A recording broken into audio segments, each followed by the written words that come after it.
Hello everyone. I am facing problem in solving the PYQs of CSIR NET GATE, jest or tifr, these kind of exams. We have a solution. Actually, we are going to start a new lecture series on the PYQs of CSIR NET GATE, and the most fascinating about this lecture series is we are going to solve the PYQs in a chapter wise manner. Okay, so basically we are collecting all the PYQs from the very beginning.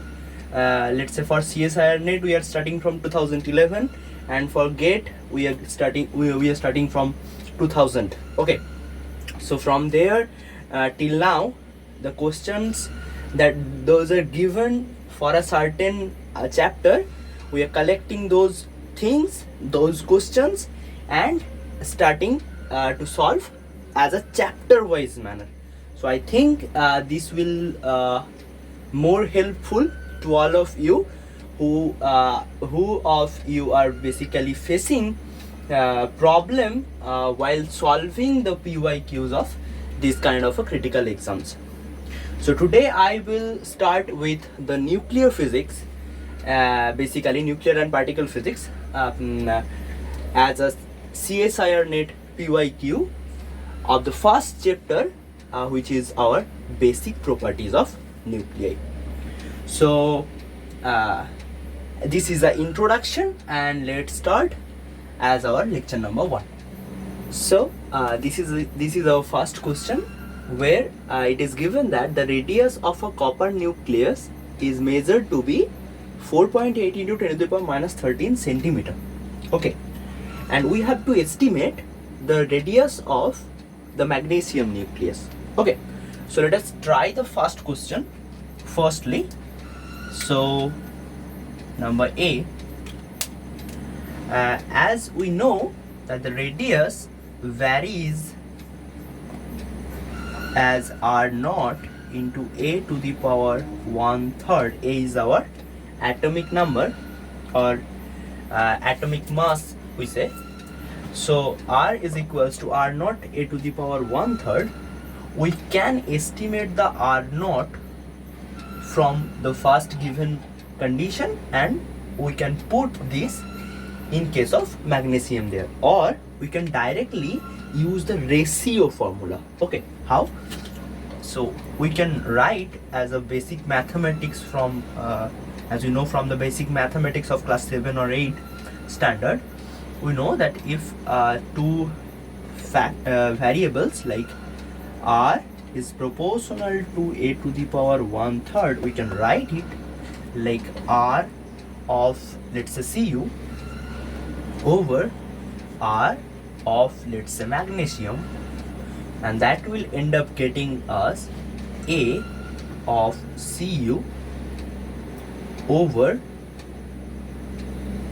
A of what is known as our where is it? Yes, this is your magnesium, and whole to the power 1/3, and here to 1/3. Okay, so we have to calculate this term. Okay, so this is your R magnesium is equals to your RCu into A magnesium whole to the power 1/3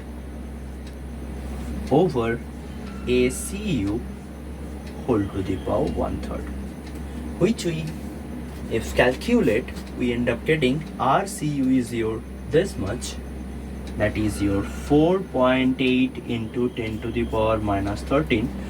We are not converting the units because it is given in centimeter, and answer is also given in centimeter, so we are not converting the units. Okay, just put as it is, and then it is your 1/3 of 1/3 not this is your A magnesium. A magnesium is your 27 to the power 1/3, that will give us cube root of 27 over Cu, that is your 64, so cube root of 64. If we calculate this, we end up getting 3.6. We end up getting 3.6 into 10 to the power minus 13 centimeter, and that is your answer. Answer is your 3.6, right? So this is your C answer. C is your answer. C. So the answer is C. Now let us discuss the second question, that is second part of the first question, okay, which is part B. It is saying that the RMS energy of a nucleon in a nucleus of atomic number A is in its ground state varies. So it is saying that a nucleus which is in its ground state, not any excited state, so it is in its ground state, and we have to measure the RMS value of energy where the given parameter is the atomic number of that nucleus. Okay, so atomic number is given A. Atomic number is given as A. Okay, so basically we know that for a nucleus which is in the ground state, the nucleons only possess the potential energy, right? Only possess the potential energy as the total energy. Okay, so if I say about one nucleon or one certain nucleon, maybe it is a proton or a neutron. For any nucleon, it has only the potential energy, right? That is your ERMS here is varies with 1 over R. Am I right or wrong? So ERMS is proportional to R. There is a factor of 1 by 4 pi epsilon naught Z1 Z2, whatever that is not a factor for us. Our estimation is your how the RMS value of energy is varying with the radius. Okay, actually there is no radius, but for the basic things of a nucleus, we are assuming that the nucleus has a certain boundary. Okay, so we can think like a radial, or we can think like a spherical shape of a nucleus. Okay, so this is R, and we know that R varies with R varies with a to the power 1/3, right? So we end up getting E RMS is proportional with a to the power 1/3, and if we plug this upward, we end up getting E RMS varies with a to the power minus 1/3. So this is your answer, and the answer is your option number B. The answer is your option number B. Okay, now this is our second question, and the question says that the intrinsic electric dipole moment of a nucleus ZXA. Basically, the intrinsic word is important here. The question is saying that if I consider an intrinsic nucleus, then the electric dipole moment of that nucleus will be what? First, it is saying that increases with Z but the independent of A. Second, decreases with Z but independent of A. Third is always 0, and D increases with Z and A. What do you think, guys? Okay, let me say that what is dipole moment. We already know that dipole moment is, if I consider a negative charge here and a positive charge here, and the separation is, let's say, 2D, okay, then the dipole moment P is equals to your 2Q and your charge, 2Q D. Difference is D, means Q into the separation between negative and positive charges. So for an intrinsic nucleus, the charge center of the positive charge is at the middle. Let us think about the spherical symmetry for this instance. The charge center for the positive one is this, let's say. Then the negative charges also, the charge center of the negative charges also lies at the same point. So there is no separation between the positive charge center and the negative charge center. So here the separation 2D is equals to 0. So there is basically no dipole moment for intrinsic nucleus. Okay, so we end up getting the answer, that is your C is always 0. I hope the thing is clear to everyone. The answer is C. Now this is the next question, and this is the last question of the net PYQs of this chapter. Okay, let us see what the question says. Basically it is saying that the range of nuclear force between two nucleons due to the exchange of pions is 1.40 femtometer.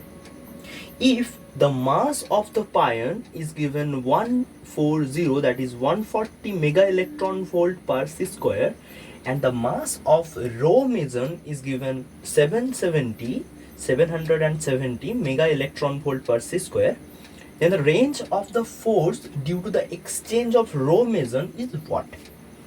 So basically they are saying that we have a two nucleons, let's say this